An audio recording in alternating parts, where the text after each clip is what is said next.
Masintabi po sa mga naghahapunan at maselan po ang ating susunod na ibabalita.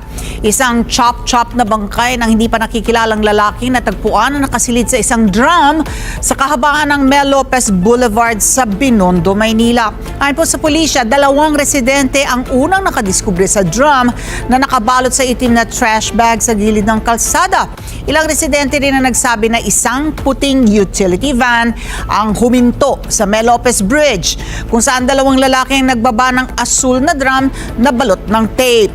Inutusan pa umano ang mga nasabing saksi na itapon ito kapalit ang pera.